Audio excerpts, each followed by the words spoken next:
तो मूवी का स्टार्ट होता है एक बहुत ही प्यारी बच्ची को दिखाते हुए जिसकी उम्र कोई 10 या 12 साल थी। उसके सर पर सींग थे और साथ उसके पर भी थे। उसका नाम होता है मेलेफिसेंट और वो एक प्यारी सी परी होती है जो कि एक जादुई जंगल में रह रही होती है।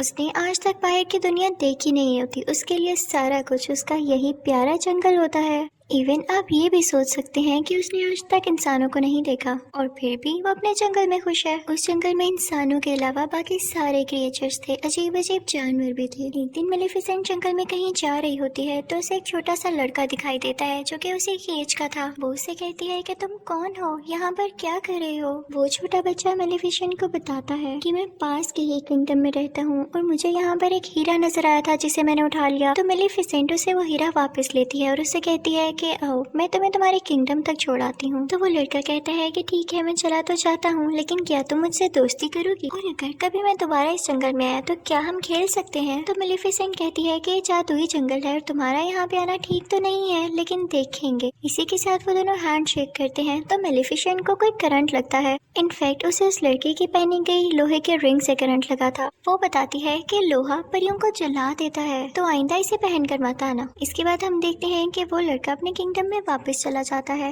लेकिन जिस किंगडम से वो आया था वो किंगडम इस जंगल पे कब्जा करना चाहता था और इस लड़के के माँ बाप भी जिंदा नहीं थे। इसकी मेलेफिसेंट से काफी अच्छी दोस्ती हो चुकी थी और इनके दोनों के जहन में ये बात थी ही नहीं कि हम एक दूसरे के दुश्मन किंगडम से हैं। ये दोनों एक साथ खेलते रहे और इसी तरह कई साल गुजर गए। वो लड़का यहाँ आता रहता और मेलेफिसेंट और ये मिलके खेलते और अब ये दोनों बड़े हो चुके थे। वो दोनों 16 साल के हो चुके थे और एक दूसरे को पसंद करने लगे थे। मेलेफिसेंट को लगता था कि इंसान परियों के दुश्मन नहीं है, वो बहुत अच्छे होते हैं। उसे ये भी नहीं पता था कि उनमें ग्रीड भी होती है, यानी लालच भी होती है। एक दिन मेलेफिसेंट सोच रही होती है कि उस लड़के को आए हुए काफी दिन हो चुके हैं और उसको उस लड़के की एक और बात भी याद आती है कि उसने कहा था कि जब मैं बड़ा हो जाऊंगा तो अपने किंगडम पर कब्जा करूंगा और जो यहाँ पे किला है उसको भी मैं हासिल कर लूंगा। यानी मेलेफिसेंट को तो अभी भी ये समझ नहीं आ रहा होता कि वो लड़का लालची था। मेलेफिसेंट एक दिन अपने जंगल में बैठी होती है तो देखती है कि दूसरे किंगडम का राजा अपनी काफी ज्यादा आर्मी और घोड़ों के साथ उसके जंगल पर कब्जा करने आया है। मेलेफिसेंट अपने जंगल की परी होती है और वो अपने जंगल को प्रोटेक्ट करना अच्छे से जानती थी। वो उठ खड़ी होती है और अब काफी ज्यादा पावरफुल होती है। वो राजा से कहती है कि तुम मेरे जंगल में नहीं आ सकते। तो राजा कहता है मैंने तुमसे तो नहीं पूछा और इसी के साथ वो अपने लोगों को ऑर्डर देता है कि मुझे इसकी डेड बॉडी चाहिए। अब राजा की आर्मी जंगल की तरफ जाने लगती है, लेकिन जंगल में से भी अजीबोगरीब क्रिएचर्स घोड़े पर बैठे हुए इन पर अटैक करते हैं और अब राजा और उसकी आर्मी पूरी तरह से जख्मी हो चुकी थी। सारे के सारे इंसान वहाँ से डर के भाग जाते हैं कि ये जंगल तो जादुई है और हमारे बस की बात नहीं है इनसे लड़ना। अब राजा अपने किंगडम में वापस चला जाता है। वो काफी बूढ़ा हो चुका था और काफी कमजोर भी। तो वो सब लोगों को इकट्ठा करता है और उनसे कहता है कि तुम सब जानते हो ना कि उस जंगल में कितना ज्यादा खजाना है और मैं शुरू से तुम लोगों से यही कहता आ रहा हूँ कि हम उस पर कब्जा करेंगे, लेकिन अब जैसी मेरी हालत है मुझे नहीं लगता कि मैं वहाँ जाकर लड़ सकता हूँ। लेकिन मैं तुम लोगों से वादा करता हूँ कि जिसने उस मेलेफिसेंट को मार दिया मैं उसकी शादी अपनी बेटी से कर दूंगा। तभी उनमें से एक लड़का बाहर आता है और कहता है कि मैं जाऊंगा वहाँ पर। आप ये सुन के हैरान रह जाएंगे कि ये लड़का कौन था। ये था स्टीफन, यानी वही छोटा बच्चा जो कि मेलेफिसेंट के साथ खेला करता था। अब हम देखते हैं कि स्टीफन जंगल में जाता है मेलेफिसेंट से मिलने के लिए कई साल बाद। मेलेफिसेंट उसे पूछती है कि इतना अरसा तुम कहाँ रहे, तुम्हें जरा ख्याल नहीं आया हमारी दोस्ती का। तो वो कहता है कि मुझे माफ कर दो, मैं कुछ मसरूफ हो गया था, लेकिन मैं तुम्हें आज तक नहीं भूला और अभी भी मैं तुम्हें यही बताने आया हूँ कि हमारा राजा तुम्हें मारना चाहता है। तुम बस अपना ख्याल रखना, मैं तुम्हारी यहाँ पे हिफाजत प्रोटेक्शन करने आया हूँ। और इसके बाद वो दोनों बातें करने लगते हैं। मेलेफिसेंट उससे कहती है कि मैंने तुम्हें माफ किया, क्योंकि उसको नहीं पता होता कि इंसान किस कदर बुरे हो सकते हैं। वो उस पर यकीन जो कर लेती है। लेकिन स्टीफन बहुत लालची इंसान था। वो उसे कोई नशे की दवाई पिला देता है पानी में, जिससे वो बेहोश हो जाती है। उसके बाद स्टीफन चाकू उठाता है और उसे मारने लगता है, लेकिन नाकाम रहता है। और फिर अगली सुबह जब हम देखते हैं कि मेलेफिसेंट की आंख खुलती है तो उसके पर नहीं होते, वहाँ पर उसके जख्म हुए होते हैं, जिसे देख के मेलेफिसेंट को अपनी आंखों पर यकीन नहीं आता और वो चिल्लाने लगती है, रोने लगती है, क्योंकि उसके खूबसूरत पर अब उसके साथ नहीं रहे थे। वो अब परों वाली परी नहीं रही थी। दूसरी तरफ हम देखते हैं कि स्टीफन मेलेफिसेंट के पर लेके राजा के पास आता है और कहता है कि ये लो, मैंने आपसे किया हुआ वादा पूरा कर दिया। राजा उससे बहुत खुश होता है और उससे पढ़ लेके उसे इस किंगडम का राजा बना देता है। और यहाँ पे स्टीफन का भी ख्वाब पूरा हो चुका था, उस लालची इंसान का ख्वाब। दूसरी तरफ जंगल में हमें मेलेफिसेंट दिखाई जाती है, जो कि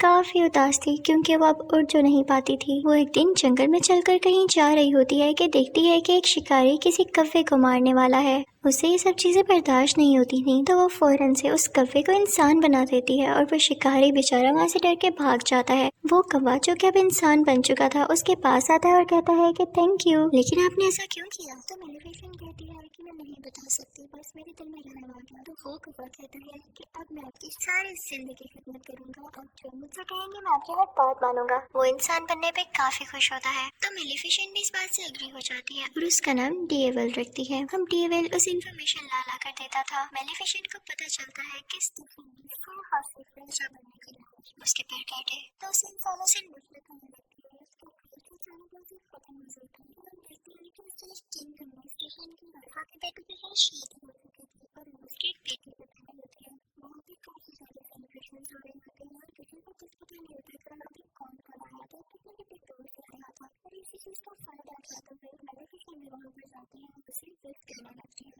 छोटी बेबी सिखाने लगती है कि तुम बहुत प्यारी हो बेटी, फिर तुम 16 साल की होगी, तुम्हारे हाथ में एक सुई चुभेगी, जिसके बाद तुम्हारी डेथ हो जाएगी, तुम्हारी मौत हो जाएगी। तो स्टीफन उसके आगे किड़किड़ाने लगता है और कहता है कि ऐसा नहीं करो, तुम मेरा बदला मेरी बेटी से क्यों ले रही हो? तो मेलेफिसेंट कहती है कि मैं भी एक लड़की थी और याद है तुमने मेरे साथ क्या किया था। मेलेफिसेंट के दिल में अभी भी कुछ रहम बाकी होता है, तो वो स्टीफन से कहती है कि एक सोल्यूशन है। अगर तुम्हारी बेटी को उसके 16th बर्थडे पे उसका सच्चा प्यार मिल गया तो उसकी जान बच सकती है। स्टीफन इस बात से काफी परेशान हो जाता है और 3 छोटी छोटी परियों को बुलाता है और कहता है कि मेरी बेटी को यहाँ से दूर ले जाओ और जब तक ये 16 साल की नहीं हो जाती इसे यहाँ मत लेकर आना, वरना इसका कर्ज सच्चा हो जाएगा। और इसके बाद वो निकलता है जंगल पर अटैक करने के लिए, लेकिन ऐसा नहीं कर पाता क्योंकि जंगल की बाउंड्रीज को मेलेफिसेंट ने कवर कर रखा था अपनी पावर से और अब कोई भी इंसान उस जंगल में नहीं आ सकता। फिर हम देखते हैं कि वो प्रिंसेस जो स्टीफन की बेटी होती है उसका नाम अरोरा होता है और वो 3 परियों से लेके काफी दूर चली गई होती है, लेकिन मेलेफिसेंट को अभी भी उसका मुकाम पता था कि वो किस जगह पर रह रही है। वो उसे डराने की कोशिश करती है, लेकिन वो छोटी बच्ची यानी प्रिंसेस अरोरा हंसने लगती है और अब मेलेफिसेंट का दिल भी उसके लिए सॉफ्ट होने लगा था क्योंकि मेलेफिसेंट एक अच्छी परी थी, वो जालिम औरत नहीं थी। वो 3 परियां जो प्रिंसेस अरोरा की केयर करती थी काफी ज्यादा केयरलेस थी और अक्सर मेलेफिसेंट खुद प्रिंसेस अरोरा की जान बचाती थी, कभी पहाड़ से नीचे गिरने से, कभी दरख्त से गिरने से। वक्त के साथ साथ प्रिंसेस अरोरा बड़ी होने लगती है। अब प्रिंसेस अरोरा पूरे 15 साल की हो चुकी थी, यानी उसका कर्ज पूरा होने में सिर्फ 1 साल बचा था। अब वो 3 परियों से जिस जगह पर लेकर आई थी वो एक बाउंड्री के अंदर थी और उसके आसपास काफी ऊंची ऊंची लकड़ियां थी। प्रिंसेस अरोरा ने भी इसके बाहर की दुनिया नहीं देखी थी, जैसे मेलेफिसेंट ने नहीं देखी थी, तो उसको सस्पेंस होता था कि आखिर इसके बाहर है क्या। तो एक दिन वो वहाँ पर जाती है और वहाँ पर देखने लगती है कि तभी उसे फील होता है कि जैसे यहाँ पर कोई है। वो आवाज देने लगती है, कोई है तो सामने आओ, मुझे बहुत से क्वेश्चंस पूछने हैं। अब मेलेफिसेंट होती है वहाँ पर, उसे रहा नहीं जाता और वो प्रिंसेस अरोरा के सामने आ जाती है। प्रिंसेस अरोरा उसे देख के चिल्लाती है और कहती है, आप तो वही है जो बचपन से मेरा ख्याल रखती है, लेकिन कभी मेरे सामने क्यों नहीं आई? आप तो मेरी गॉड मदर हैं, मैं आपको पहचानती हूँ और जो आपके साथ कौवा है ना, मुझे वो भी बहुत अच्छा लगता है। मेलेफिसेंट को इस जवाब की बिल्कुल उम्मीद नहीं होती, तो वो भी अंदर अंदर से खुश हो जाती है क्योंकि मैंने आपको बताया ना वो बहुत अच्छी परी थी। वो अरोरा से प्यार करने लगती है और अब वो नहीं चाहती थी कि जो कर्ज मैंने इसे दिया वो इसे कभी भी लगे। उन दोनों में काफी दोस्ती हो गई थी और बिल्कुल वो एक माँ बेटी की तरह एक साथ रहती थी, खेलती थी, बातें करती थी। एक दिन जब प्रिंसेस अरोरा सो रही होती है तब मेलेफिसेंट अपनी सारी पावर्स यूज करके वो कर्ज वापस लेने की कोशिश करती है, लेकिन उसे पता चलता है कि इतने साल पहले दिया गया कर्ज अब वापस नहीं हो सकता, स्पेशली तब जब उसके कंप्लीट होने का टाइम बहुत करीब आ चुका हो। और इसी बात को तो लेके मेलेफिसेंट परेशान थी कि उसका 16वां बर्थडे आने ही वाला था, तो वो ये दुआ करती है कि जल्द ही इसे इसका सच्चा प्यार मिल जाए ताकि इसका ये कर्ज रिवर्स हो जाए। फिर उसके बाद हम देखते हैं कि सुबह हो जाती है और जंगल में प्रिंसेस अरोरा और मेलेफिसेंट बातें कर रहे होते हैं। प्रिंसेस अरोरा मेलेफिसेंट से पूछती है कि आपके पर कहाँ गए? सारी परियों के पर होते हैं, है तो मेलिफिसेंट कहती है कि मेरे भी पर हुआ करते थे, लेकिन किसी इंसान ने उनको मुझसे छीन लिया। मैं उनके साथ बहुत खुश थी, मैं आसमान में बहुत ऊंचा उड़ा करती थी और मुझे वो काफी याद भी आते हैं। इसी के साथ मेलिफिसेंट रोने वाली हो जाती है तो प्रिंसेस अरोरा उसको चुप कराती है और कहती है कि आप परेशान ना हो, मेरा कल 16th बर्थडे है और देखिएगा मैं इजाजत देके उन परियों से आपके पास रहने आ जाऊंगी। आप अकेली नहीं है, मैं आपके साथ हूँ। लेकिन मेलिफिसेंट जानती थी कि ऐसा पॉसिबल नहीं होने वाला था जब तक कि उसे उसका सच्चा प्यार न मिल जाता, और एक दिन में ऐसा तो हो नहीं सकता था। प्रिंसेस अरोरा वहाँ से अपने घर जा रही होती है कि रास्ते में उसे एक लड़का दिखाई देता है जो कि काफी प्यारा था और उसी के जितना था। वो दोनों जैसे एक दूसरे की तरफ देखते हैं तो एक दूसरे को पसंद करने लगते हैं। खैर उसके बाद प्रिंसेस अरोरा वहाँ से अपने घर चली जाती है और उन तीनों परियों से कहती है कि मैं अब यहाँ से जाना चाहती हूँ। वो उनसे ये बात कर रही होती है कि मैं इस घर से दूर मेलिफिसेंट के पास जाना चाहती हूँ। तो परियों को लगता है कि शायद इस बात का पता चल चुका है कि इसके पेरेंट्स अभी भी जिंदा है और ये किंगडम जाना चाहती है अपनी बर्थडे के बाद। वो तीनों परियां उसको सारा कुछ सच बता देती हैं कि क्या क्या हुआ, और एक इविल फेरी है जो कि तुम्हारी जान लेना चाहती है। वो उसे बताती है कि वो कोई और नहीं बल्कि मेलिफिसेंट है। और ये सुनकर प्रिंसेस अरोरा को अपने कानों पर यकीन नहीं आता। वो काफी उदास होकर मेलिफिसेंट के पास जाती है और उनसे पूछती है कि क्या जो मैंने सुना वो सारा कुछ सच है। तो मेलिफिसेंट उसे प्यार से कहती है कि हाँ ये सच है, मैंने तुम्हें कर्ज दिया था लेकिन अब मेरा दिल बदल चुका है। मैंने सिर्फ तुम्हारे फादर की वजह से ऐसा किया। मैं भी अब नहीं चाहती कि तुम मर जाओ, मैं तुमसे बहुत प्यार करती हूँ। लेकिन प्रिंसेस अरोरा काफी हर्ट होती है और वहाँ से चली जाती है। वो सीधा उस किंगडम की तरफ भागती है और जाके अपने फादर यानी स्टीफन राजा के गले लग जाती है और कहती है कि डैड मैंने आप लोगों को बहुत मिस किया। मुझे लगता था कि शायद मैं अकेली हूँ। उसके डैड को बहुत गुस्सा आता है उन तीन परियों पर। वो कहते हैं कि जब मैंने कहा था कि अरोरा को उसकी 16th बर्थडे के बाद लेकर आना है तो तुम लोग सब कुछ जानते हुए भी इसे एक दिन पहले क्यों ले आए जब कर्ज होने ही वाला है पूरा। वो अपने लोगों को ऑर्डर देते हैं कि इसे वापस छोड़ाओ या इसे एक कमरे में बंद कर दो जहाँ इसके आसपास कुछ भी ना पड़ा हो और ना कोई इस कमरे में जाए। लेकिन वो राजा कर्ज को रोक थोड़ी सकता था। तो अब जैसे ही प्रिंसेस अरोरा का 16th बर्थडे आता है तो कर्ज के असर में प्रिंसेस अरोरा खुद ब खुद उस जगह पर चली जाती है जहाँ पर स्पिनिंग व्हील्स पड़े होते हैं और उन पर सुइयां लगी होती हैं। वो कर्ज की वजह से उस सुई को अपने आप ही टच कर लेती है और फिर बेहोश हो जाती है, गहरी नींद में चली जाती है। राजा बहुत परेशान होता है क्योंकि अब उसकी बेटी गहरी नींद में जा चुकी थी और कभी भी उठने वाली नहीं थी। उधर मेलिफिसेंट को भी काफी दुख हो रहा होता है तो उस लड़के को बुलाती है जो कि प्रिंसेस अरोरा को उस दिन रास्ते में मिला। उसे लगता है कि हो सकता है कि ये दोनों एक दूसरे को पसंद करने लगे हों और अगर ये प्रिंसेस अरोरा को मिल जाए तो प्रिंसेस अरोरा जाग जाए। तो मेलिफिसेंट उस लड़के को लेके वहाँ पर जाती है जहाँ पर प्रिंसेस अरोरा सो रही होती है। उसी दौरान वहाँ पर वो मौजूद जो परी होती है जो प्रिंसेस अरोरा का ख्याल रखा करती थी, वो राजा से कहती है कि आप प्रिंसेस अरोरा के फादर हैं, आप उसके माथे पर चूमे, हो सकता है कि वो जाग जाए, हो सकता है आप ही उसका सच्चा प्यार हो। तो किंग स्टीफन कहता है कि नहीं, मैं कभी किसी का सच्चा प्यार नहीं हो सकता, मैंने मेलिफिसेंट को धोखा दिया और उसी लिए ये सब कुछ हो रहा है। अब जब मेलिफिसेंट उस लड़के को यहाँ पर आती है और वो प्रिंसेस अरोरा के पास जाता है तो प्रिंसेस अरोरा नहीं जागती। मेलिफिसेंट को पता चल जाता है कि ये इसका ट्रू लव नहीं है। मेलिफिसेंट ये देख के रोने लगती है और उससे कहती है कि मैं तुम्हें बहुत याद करूंगी, मुझे तुम्हारी स्माइल याद आएगी, मैं तुम्हें कभी नहीं भुला पाऊंगी। और ये कह के मेलिफिसेंट रोते हुए उसके माथे पर किस करती है और वहाँ से जाने लगती है। लेकिन तभी उसे पीछे से आवाज आती है, रुकिए गॉड मदर। और ये आवाज प्रिंसेस अरोरा की होती है। जी हाँ, प्रिंसेस अरोरा का ट्रू लव, उसका सच्चा प्यार मेलिफिसेंट ही थी क्योंकि वो उससे दिल से प्यार करती थी। प्रिंसेस अरोरा मेलिफिसेंट से कहती है कि मैं आपके साथ जंगल में रहना चाहती हूँ। तो मेलिफिसेंट उसे अपने साथ लेके जाने लगती है, लेकिन तभी पीछे से स्टीफन के लोग उन पर जाल डाल देते हैं। वो लोहे का जाल होता है जो कि परियों को चला सकता था। मेलिफिसेंट यहाँ पे बहुत बेबस हो जाती है और अपने कव्वे को ड्रैगन बना देती है। वो कौवा यानी जो कि अब ड्रैगन था अपने मुंह से आग निकालने लगता है और वहाँ पर मौजूद सारे लोगों को जला देता है। मेलिफिसेंट अब आजाद भी हो जाती है, लेकिन तभी यहाँ पर आता है किंग स्टीफन अपने कुछ लोगों के साथ और इसने लोहे की शील्ड पहनी होती है ताकि मेलिफिसेंट को हमेशा के लिए मार दे। दूसरी तरफ प्रिंसेस अरोरा को मेलिफिसेंट के वही पर नजर आ जाते हैं। वो पर मूव कर रहे होते हैं जैसे उन्हें भी पता चल गया हो कि उनकी मालिक यहाँ पर है। प्रिंसेस अरोरा उन परों को आजाद कर देती है और वह खुद ब खुद मेलेफिसेंट के साथ जाके लग जाते हैं। मेलेफिसेंट दोबारा से उड़ने लगती है और स्टीफन को अपने साथ उड़ा लेती है, लेकिन उसे बिल्डिंग से नीचे नहीं गिराती। स्टीफन उस पर अटैक करने लगता है, जिसकी वजह से वो दोनों ही बिल्डिंग से नीचे गिरने लगते हैं, यानी कैसल से। स्टीफन ने मेलेफिसेंट के परों को पकड़ा होता है ताकि वो उड़ न सके, लेकिन जैसे ही वो लोग जमीन पर गिरने वाले होते हैं, मेलेफिसेंट अपने पर खोल लेती है और उड़ जाती है, लेकिन इस वजह से स्टीफन जमीन पर गिरकर मर जाता है। यानी अब ये लालची आदमी इस दुनिया में नहीं रहा था, सब कुछ ठीक हो चुका था। अगली सुबह हम देखते हैं कि मेलेफिसेंट उन सब बाउंड्रीज को हटा देती है जो उसने जंगल के गिर्द बनाई हुई थी। वहाँ पर दोबारा से फूल खिलने लगते हैं, ग्रीनरी वापस आ जाती है। उसके बाद वो प्रिंसेस अरोरा से कहती है कि आज के बाद तुम इस जंगल की रानी हो, और वहाँ का किंगडम और ये जंगल आपस में मिल जाते हैं और सब बहुत हंसी खुशी जिंदगी गुजारने लगते हैं। यहाँ पर मेलेफिसेंट पार्ट 1 एंड हो जाता है और आपको एक्सप्लेन करूंगी मेलेफिसेंट पार्ट 2। मूवी शुरू होती है तो हम देखते हैं कि कुछ लोग उसी जादुई जंगल में जहाँ मेलेफिसेंट रहती थी वहाँ पर आकर कुछ जादुई क्रीचर्स को चुरा रहे होते हैं, और इसी दौरान मेलेफिसेंट भी आ जाती है। मेलेफिसेंट उन तीनों में से 2 आदमियों को तो पकड़ लेती है, लेकिन तीसरा वहाँ से वो क्रिएचर चुराकर दूर जंगलों में भाग जाता है जहाँ पर ग्लोइंग फ्लावर्स निकले हुए थे। वो आदमी वहाँ से किंगडम की तरफ भाग जाता है। वो एक दरवाजा खोलता है तो उसमें से एक होल में से हमें किसी आदमी का हाथ दिखाई देता है। वो आदमी जिसने वो क्रिएचर चुराया, उस आदमी को वो क्रिएचर दे देता है।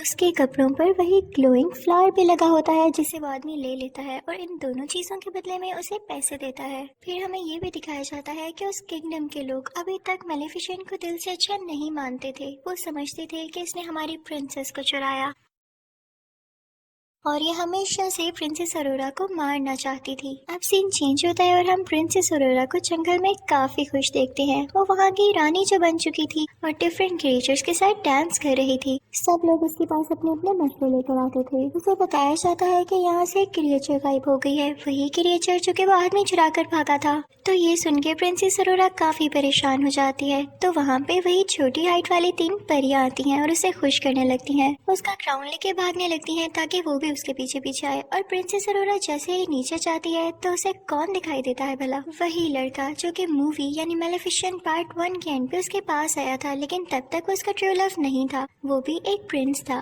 और उसका नाम था प्रिंस फिलिप। वो काफी अरसे से प्रिंसेस अरोरा को पसंद करता था और यहाँ पर फाइनली वो उसे प्रपोज कर देता है, जिसे सुनकर प्रिंसेस अरोरा भी काफी खुश होती है क्योंकि वो भी उसे कहीं ना कहीं पसंद करती थी। ये सब कुछ मेलेफिसेंट का कौवा यानी डेवियल भी देख रहा होता है। वो जाके सब कुछ मेलेफिसेंट को बताता है। तो मेलेफिसेंट वहाँ से उड़कर प्रिंसेस अरोरा से बात करने आती है और दूसरी तरफ वो प्रिंस फिलिप भी अपने पेरेंट्स को बताने के लिए जाता है कि मुझे एक लड़की पसंद आ चुकी है। फिर हम देखते हैं कि प्रिंस फिलिप अपने किंगडम पहुंच चुका है और वहां पर जाकर वो अपने फादर यानी किंग को, क्वीन को और बाकी लोगों को बताता है कि मैं उस लड़की को प्रपोज कर आया हूँ और उसने एक्सेप्ट भी कर लिया है। जिसको सुनकर उसके फादर यानी किंग काफी खुश होते हैं, लेकिन क्वीन वो तो सैड हो जाती है। लेकिन वो ये चीज अपने बेटे को शो नहीं करवाती। उसका दिल तो नहीं था, लेकिन फिर भी वो कहती है कि चलो ठीक है। प्रिंसेस अरोरा और उसकी गॉड मदर यानी मेलेफिसेंट को हम डिनर पे बुला लेते हैं। दूसरी तरफ हम मेलेफिसेंट को प्रिंसेस अरोरा से बातें करता हुआ देख रहे होते हैं। वो कहती है कि तुम्हें मुझसे एक बार पूछ लेना चाहिए था प्रिंसेस, मम्मी करने से पहले। मेलेफिसेंट कहती है कि सच्ची प्यार जैसी कोई चीज नहीं होती, लोग हमेशा धोखा देते हैं। ट्रू लव मैं बनी, मैं तुमसे दिल से प्यार करती हूँ, इसलिए तुम्हारा भला कह रही हूँ। तो प्रिंसेस अरोरा कहती है कि प्लीज आप ऐसा ना सोचें, अगर किसी ने आपको धोखा दिया तो हो सकता है कि बाकी दुनिया के लोग वैसे ना हो। तो मेलेफिसेंट कहती है कि ठीक है, मैं तुमसे प्यार करती हूँ इसलिए तुम्हारी बात मान रही हूँ। अब हम देखते हैं कि वो दिन आ चुका है जब इन दोनों फैमिलीज में एक साथ डिनर है। तो क्वीन जो कि प्रिंस फिलिप की मदर थी, वो अपनी एक सीक्रेट क्लोजेट में जाती है। वो जब वहाँ पर जा रही होती है तो हमें ये दिखाया जाता है कि वो एक आयरन फैक्ट्री है। वो क्वीन जब वहाँ से गुजर रही होती है तो हमें ये भी दिखाया जाता है कि वहाँ पर वही ग्लोइंग फ्लावर होता है और उसी के साथ वो क्रिएचर भी होती है जो कि एक आदमी ने चुराया था। और वो क्वीन जाके उस आदमी से कहती है कि जल्दी अपना काम पूरा करो, वक्त बहुत कम है। और तभी वहाँ पर हम स्पिनिंग व्हील को भी देखते हैं जिस पर सेम सुई लगी होती है। ये सीन था ना काफी मिस्टीरियस कि हमें उस क्वीन के प्लान्स के बारे में कुछ नहीं पता चल पाता। और फिर यहाँ पे सीन चेंज हो जाता है। अब दूसरी तरफ जंगल में मेलेफिसेंट, उसका कौवा जो कि इंसान की शक्ल में ही था, और प्रिंसेस अरोरा डिनर पर जाने के लिए तैयार हो जाते हैं। काफी प्यारी लग रही होती है प्रिंसेस अरोरा। मेलेफिसेंट जैसे ही उस किंगडम में पाँव रखती है तो सारे लोग उसे डर के छुपने लगते हैं और कुछ लोग तो अपने वेपन्स भी निकाल लाते हैं। उनको ये लग रहा होता है कि मेलेफिसेंट एक बुरी चुड़ैल है, लेकिन मेलेफिसेंट इन सबको एंजॉय कर रही होती है और उन्हें कुछ भी नहीं कहती, बस मुस्कुराती रहती है। अब हम देखते हैं कि वो तीनों अंदर पहुंच चुके होते हैं, यानी महल के अंदर किंग और क्वीन के पास, और अब डिनर होता है स्टार्ट। क्वीन मुसलसल मेलेफिसेंट को खुश करने की बजाय या उनसे अच्छी बातें करने की बजाय उसका पुराना वक्त उसे याद दिलाती है कि तुम ही थी ना जिसने इस बेचारी प्रिंसेस को कर्ज दिया था। उसकी बातें बिल्कुल भी अच्छी नहीं लग रही होती और वो मेलेफिसेंट को ये भी कहती है कि तुमने तो इंसानों को भी मारा था, याद है? तो मेलेफिसेंट क्वीन से कहती है कि आपके किंगडम के भी कुछ लोग मेरे जंगल में आए थे और मेरी क्रिएचर चुरा कर भाग गए। उनमें लड़ाई बढ़ने लगती है तो क्वीन अपनी बीवी यानी क्वीन से कहता है कि खामोश हो जाओ, कैसी बातें कर रही हो। और दूसरी तरफ प्रिंसेस अरोरा मेलेफिसेंट से कहती है कि प्लीज आप इजी रहें, लेकिन क्वीन फिर भी पास नहीं आती और अजीब अजीब बातें करने लगती है। वो कहती है कि अगर मेरे बेटे की और प्रिंसेस अरोरा की शादी हो गई तो इसकी असली मदर कौन होगी। ये सुनकर मेलेफिसेंट को काफी दुख होता है क्योंकि वो खुद को ही प्रिंसेस अरोरा की असल मदर मानने लगी थी। वो अपने पर फैलाती है और एक ग्रीन एनर्जी बाहर निकालती है जिससे सब दूर जाकर गिरते हैं। क्वीन भी पिला बजाकर डर जाती है और किंग के पीछे जाके छुप जाती है, जिससे किंग बेचारे नीचे गिर जाते हैं। क्वीन ऊंची ऊंची बोलने लगती है कि मेलेफिसेंट ने किंग पर कर्ज कर दिया है और अरोरा उनकी बात पर यकीन कर लेती है और मेलेफिसेंट से कहती है कि प्लीज आप अपना कर्ज खत्म करते हैं, बार बार क्यों सब पे कर्ज करती हैं। तो मेलेफिसेंट कहती है प्रिंसेस अरोरा तुम भी ये कह रही हो, मैंने कोई कर्ज नहीं किया। लेकिन प्रिंसेस अरोरा मेलेफिसेंट की बात पर यकीन ही नहीं करती क्योंकि क्वीन ने काफी अच्छे तरीके से उसको टैकल कर लिया होता है। तभी वहाँ पर सोल्जर्स आने लगते हैं जो कि मेलेफिसेंट पर अटैक करने वाले होते हैं। मेलेफिसेंट आखिरी बार प्रिंसेस अरोरा से कहती है कि क्या तुम मेरे साथ नहीं आओगी। तो प्रिंसेस अरोरा कोई जवाब नहीं देती और क्वीन और किंग के पास बैठी रहती है। तो मेलेफिसेंट दुखी होकर वहाँ से उठकर चली जाती है। उसके साथ उसका कफा भी खिड़की तोड़ के बाहर चले जाते हैं। लेकिन वहाँ पे एक और लड़की होती है जो क्वीन और किंग की साथी होती है। वो आयरन बुलेट से मेलेफिसेंट पर अटैक कर देती है जिससे वो बेचारी ओशन में गिर जाती है। अब हम देखते हैं कि कैसल में किंग बेचारे बेहोश पड़े होते हैं तो उनको उनके बेडरूम में ले जाया जाता है। सब काफी परेशान होते हैं और उनका बेटा यानी प्रिंस फिलिप अपनी मदर क्वीन से कहता है कि आप डैड के माथे पर चूमे, आप उनसे सच्चा प्यार करती हैं ना, आप उनकी वाइफ हैं, हो सकता है कि वो दोबारा से ठीक हो जाए। लेकिन क्वीन अंदर ही अंदर अजीब मुंह बनाती है क्योंकि ना तो वो किंग से सच्चा प्यार करती थी और ना ही वैसी स्टोरीज पर बिलीव करती थी। वो एक लालची औरत थी। वो फिर भी अपने बेटे के कहने पर ऐसा करती है, लेकिन किंग की आंख नहीं खुलती। जब अरोरा ये देखती है तो कहती है कि मैं जाके मेलेफिसेंट से बात करूंगी कि वो अपना कर्ज खत्म कर दे। जैसे ही वो जंगल पहुंचती है तो सारे लोग कहने लगते हैं कि हमने अभी तक मेलेफिसेंट को नहीं देखा, वो यहाँ आई ही नहीं। दूसरी तरफ किंग और क्वीन की वही साथी ओशन पर नजर रखे होती है कि मेलेफिसेंट कब यहाँ से निकलती है, लेकिन वो देखती है कि कोई क्रिएचर आकर मेलेफिसेंट को अपने साथ ले गया है। वो फौरन से सब कुछ जाकर क्वीन को बताती है तो क्वीन कहती है कि फौरन से उसे रोको। और दूसरी तरफ जंगल से अरोरा वापस उसी किंगडम में आ जाती है, लेकिन उस जंगल का एक मैजिकल क्रिएचर भी उसके होर्स में छुपकर उसे किंगडम आ गया था। वो क्रिएचर वहीं पर पहुंच जाती है जहाँ पर पहली क्रिएचर भी कैद थी और उसे भी वो आदमी कैद कर लेता है। प्रिंसेस अरोरा क्वीन से कहती है कि मुझे मेलेफिसेंट कहीं भी नहीं दिखी, क्या उन्हें कुछ हो तो नहीं गया। तो क्वीन कहती है कि परेशान नहीं हो, वो काफी स्ट्रॉन्ग है, वो वैसे ही कहीं पर होगी, और उसे अपनी बातों में फंसाने की कोशिश करती है। दूसरी तरफ क्वीन की वही साथी ओशन पर अभी भी नजर रखी होती है कि जैसे ही उसे मेलेफिसेंट नजर आए वो उसको मरवा दे। और फिर उसके बाद ऐलान किया जाता है कि अगले 3 दिन के अंदर अंदर प्रिंस फिलिप और प्रिंसेस अरोरा की शादी है और हम चाहते हैं कि हम सब लड़ाइयाँ छोड़ दें, हम सुलह करना चाहते हैं और जंगल में जितने भी क्रिएचर्स हैं वो सब के सब इस शादी में इन्वाइटेड हैं। दरअसल ये उनका प्लान था क्योंकि वो ये चाहते थे कि मेलेफिसेंट को मार के जंगल के सब क्रिएचर्स को कैद कर लिया जाए ताकि वहाँ को सिक्योर करने के लिए कोई भी ना हो और फिर उस जंगल पर कब्जा कर लिया जाए। दूसरी तरफ हम देखते हैं कि मेलेफिसेंट की आंख खुल जाती है, वो काफी जख्मी होती है और उसे कुछ क्रिएचर्स की आवाज आ रही होती है जो कि कह रहे होते हैं कि हम इंसानों पर अटैक करेंगे। उनके भी बड़े बड़े पर होते हैं और सर पर सींग होते हैं। वो जंगल में अपनी पनाह लेने आए थे क्योंकि उन्हें ये लग रहा था कि जंगल उनके लिए सेफ पॉइंट हो सकता है इंसानों पर अटैक करने से पहले। मेलेफिसेंट भी वहाँ पर पहुँच चुकी होती है और उनमें से एक क्रिएचर मेलेफिसेंट की तरफ आता है और उससे कहता है कि हम में भी अपनी पावर ट्रांसफर करो। इंसानों को कैसे हराया जा सकता है, हमें भी बताओ। लेकिन मेलिफिसेंट उसे दूर फेंकती है। उन क्रिएचर्स के हेड का नाम बोरा होता है। वो जब देखता है कि मेलिफिसेंट में इतनी पावर है कि किसी को भी इतनी दूर उड़ा के फेंक सकती है तो वो काफी खुश होता है कि अब हमें इसको टैकल करने में काफी आसानी होगी। अब बोरा का साथी मेलिफिसेंट को अपने साथ लेके केव में आ जाता है और उसे बताता है कि यहाँ पे बुरी और अच्छी फेरीज एक साथ रहा करती थी। क्योंकि इंसान उन्हें हंट करने लगे थे, इस वजह से उन्हें एक साथ रहना पड़ा। फिर वो एक स्ट्रक्चर के पास आता है जो कि वहाँ पे स्टिल था, कोई मूवमेंट नहीं कर रहा था। तो बोरा का साथी उसे बताता है कि मेलिफिसेंट, तुम इन्हीं की औलाद में से हो, तुम आखिरी पावरफुल और अच्छी परी बची हो। वो आदमी मेलिफिसेंट को बताता है कि तुम बहुत पावरफुल हो और जल्द ही तुम एक ऐसी स्टेज पे पहुंचोगी जिससे तुम दुनिया की सबसे ज्यादा ताकतवर परी बन जाओगी। लेकिन वो आखिरी स्टेज तुम अभी पार नहीं कर पाई और वो है प्रिंसेस अरोरा को माफ करना, क्योंकि सारी जिंदगी तुमने उससे मोहब्बत की है, उसे प्यार किया है और इसके लिए बहुत करेज चाहिए कि आप किसी को दिल से माफ कर दें। और जो किसी को दिल से माफ कर देता है वही इस दुनिया का सबसे ताकतवर इंसान होता है। तो मेलिफिसेंट कहती है कि नहीं, मैं उसे माफ नहीं कर सकती, मैंने उसे हमेशा प्यार किया लेकिन उसने मुझे धोखा दिया। तभी वहाँ पर बोरा भी आ जाता है और बताता है कि प्रिंस फिलिप और प्रिंसेस अरोरा की शादी हो रही है और ये हमारे पास अच्छा मौका है उन पर अटैक करने के लिए।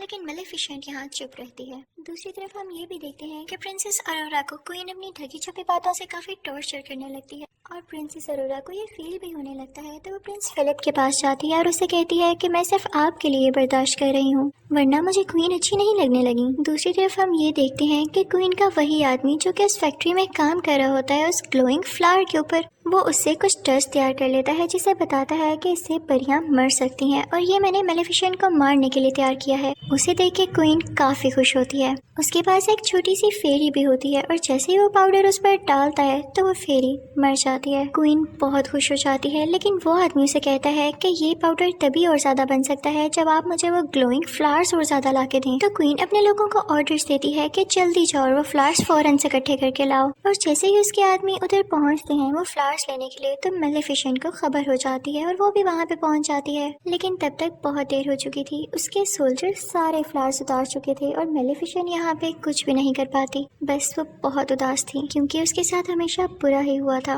वो सोल्जर्स मेलिफिसेंट पर आयरन बुलेट से अटैक करने लगते हैं, लेकिन तभी उसके सामने बोरा का साथी आकर उसे बचा लेता है। मेलिफिसेंट भी एक शील्ड बना लेती है जिससे वो लोग प्रोटेक्टेड हो जाते हैं और बोरा बाकी सोल्जर्स पर अटैक करने लगता है। लेकिन जैसे ही मेलिफिसेंट बोरा के साथी को केव तक लाती है तो तब तक वो बेचारा मर चुका होता है। अगली सुबह हम देखते हैं कि प्रिंस फिलिप और प्रिंसेस अरोरा की शादी के इवेंट शुरू हो चुके होते हैं और जंगल की सारी क्रिएचर्स उस किंगडम की तरफ जा रही होती हैं। लेकिन जैसे ही मेलिफिसेंट का कौवा, जो कि इंसानी शक्ल में ही होता है, वो अंदर जाने लगता है तो उसे रोक लिया जाता है। फिर हम देखते हैं कि प्रिंसेस अरोरा काफी प्यारी लग रही होती है और प्रिंस फिलिप उसे एक फ्लावर देता है जो कि कोई और फ्लावर नहीं, उसी के जंगल का ग्लोइंग फ्लावर था। उसे देख के काफी हैरानी होती है कि क्वीन ने क्यों भिजवाया है मेरे लिए। वो क्वीन को ढूंढने के लिए जाती है और तभी उसे वो सीक्रेट डोर भी मिल जाता है। उसके हाथ में अभी भी वो फ्लावर था और वो जाते जाते उसे स्पिनिंग व्हील के पास पहुंच जाती है। उसे वो सारे विजन्स आने लगते हैं कि कर्ज क्या था और मुझे यहाँ पर कैसे ले जाया जा रहा है। वो वहाँ पर देखती है कि 2 फेरीज भी कैद हैं, वही क्रिएचर्स जिसे उस आदमी ने कैद किया था। वो उनको छुड़ाने ही लगती है लेकिन वो आदमी उसे रोक लेता है। तभी वहाँ पर क्वीन आ जाती है और वो प्रिंसेस अरोरा से कहती है कि मेरा किंगडम पहले उस जंगल के करीब हुआ करता था, लेकिन इन सब क्रिएचर्स और मेलिफिसेंट के एंसेस्टर्स ने, यानी उसके बड़ों ने मिलकर मेरे किंगडम को नुकसान पहुंचा दिया और मेरे फादर मारे गए। लेकिन जब मेरा भाई भी वहाँ सुलह करने के लिए गया तो उस जंगल के क्रिएचर्स ने मेरे भाई को भी मार दिया और जब मैं अकेली बच गई तो मुझे किंग से शादी करना पड़ी, जो कि अब मेरा हस्बैंड है, लेकिन मैं उससे प्यार नहीं करती। तो क्वीन कहती है कि मैं तुम सबसे बदला लेकर रहूंगी। क्वीन सोल्जर्स को ऑर्डर देती है कि प्रिंसेस अरोरा को एक रूम में कैद कर दिया जाए और ऐसा ही होता है और फिर उन क्रिएचर्स को भी एक रूम में बंद कर दिया जाता है और फिर उन पर वही पाउडर छिड़का जाता है जो कि उस आदमी ने तैयार किया था, जिसकी वजह से सारे क्रिएचर्स बेचारे वीक होने लगते हैं। जिस रूम में अरोरा होती है वहाँ पर उसका वेडिंग ड्रेस होता है और वो उसे फाड़ कर काफी लंबी सी रस्सी में बदल देती है और कैसल से नीचे जाने की कोशिश करती है। लेकिन तभी वहाँ पर सोल्जर्स आते हैं और प्रिंसेस अरोरा खुद का रूम में ही बंद कर लेती है। मेलिफिसेंट का कौवा भी, जो कि इंसानी रूप में ही होता है, कैसल के अंदर आ जाता है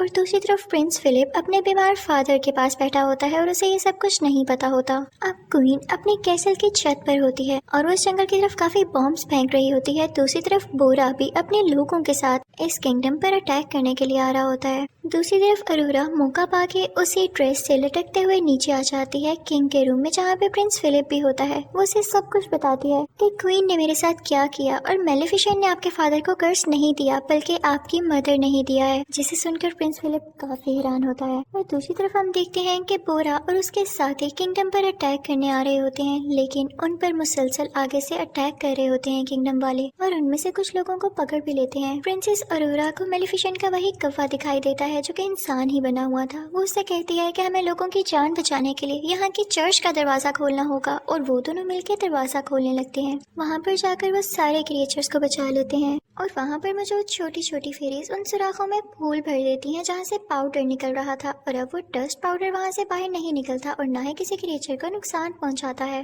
और जब क्वीन की वो साथी लड़की जो कि पाउडर गिरा रही होती है उनको ठीक करने जाती है तो वहीं से खुद ही नीचे गिर जाती है। प्रिंस फिलिप अपनी मदर यानी क्वीन को समझाने जाता है, लेकिन क्वीन सोल्जर से कहती है कि इसको पकड़ लो, लेकिन प्रिंस फिलिप उसी से पहले कैसल से नीचे जंप लगा देता है। वहाँ पर प्रिंसेस अरोरा और मेलेफिसेंट के कव्वे को भी पकड़ लिया जाता है, लेकिन तभी वहाँ पर आती है मेलेफिसेंट और अपने कव्वे को एक बड़े से बियर में तब्दील कर देती है और वो बियर चर्च का दरवाजा खोल के सब क्रिएचर्स को आजाद कर देता है। मेलेफिसेंट बाकी लोगों पर अटैक करने लगती है और अपने लोगों को बचाने लगती है। तभी वहाँ पर बोरा भी आ जाता है और क्वीन के सोल्जर से लड़ने लगता है, लेकिन फिलिप उसे आके रोकता है और कहता है कि ये हमारे जनरल है, इसे कुछ मत कहना। तो बोरा वहाँ से चला जाता है। जब जनरल ये देखता है कि इसने मुझे नहीं मारा तो उसे पता चल जाता है कि असली सालिम कौन है, यानी क्वीन असली सालिम है। दूसरी तरफ मेलेफिसेंट रूफ टॉप पर आती है उसी क्वीन के पास, लेकिन प्रिंसेस अरोरा भी पास आती है मेलेफिसेंट के और उससे कहती है कि प्लीज क्वीन को मत मारे वरना सब लोग वाकई समझेंगे कि आप सालिम थी। लेकिन मेलेफिसेंट कहती है कि नहीं अरोरा, पीछे हट जाओ, मुझे तुम्हारी कोई बात नहीं सुननी। तो अरोरा रोते हुए कहती है कि मदर ऐसा ना करें। और जब मेलेफिसेंट उसके मुंह से मदर लव सुनती है तो उसका दिल काफी सॉफ्ट हो जाता है और उसके दिल में इमोशंस आने लगते हैं। और जब वो दोनों एक दूसरे को ऐसे देख रहे होते हैं तो जाहिर है क्वीन को मौका मिल जाता है उन पर अटैक करने के लिए। तो वो वही डस्ट पाउडर प्रिंसेस अरोरा की तरफ फेंकती है, लेकिन मेलेफिसेंट उसके सामने आकर प्रिंसेस अरोरा की जान बचा लेती है। और जैसे ही मेलेफिसेंट को एरो लगता है वो एशेस में बदलने लगती है और प्रिंसेस अरोरा बहुत ज्यादा रोने लगती है। क्वीन ये देख के काफी खुश हो जाती है और ऐलान करती है कि अब तुम लोगों की मेलेफिसेंट नहीं रही और अब मैं पूरी जगह पर कब्जा करने वाली हूँ।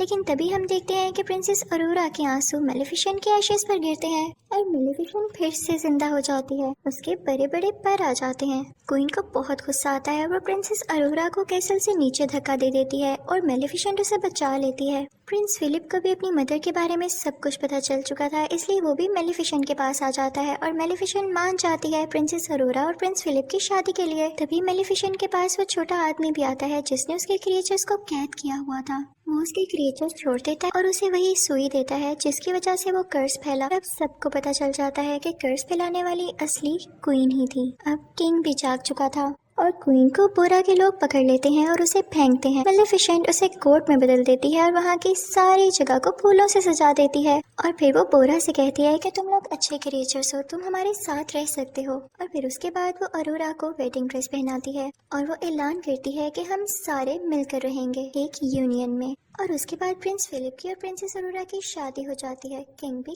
काफी खुश होता है और सारे क्रिएचर्स सारे लोग उनके लिए क्लैपिंग कर रहे होते हैं और यहाँ पर दोनों किंगडम्स मिल जाते हैं और हंसी खुशी रहने लगते हैं। और फिर मेलेफिसेंट प्रिंसेस अरोरा और प्रिंस फिलिप से कहती है कि अब मैं तब दोबारा यहाँ पर आऊंगी जब तुम लोगों का क्यूट सा बेबी होगा। और फिर मेलेफिसेंट यहाँ से चली जाती है और सब कुछ पीसफुल हो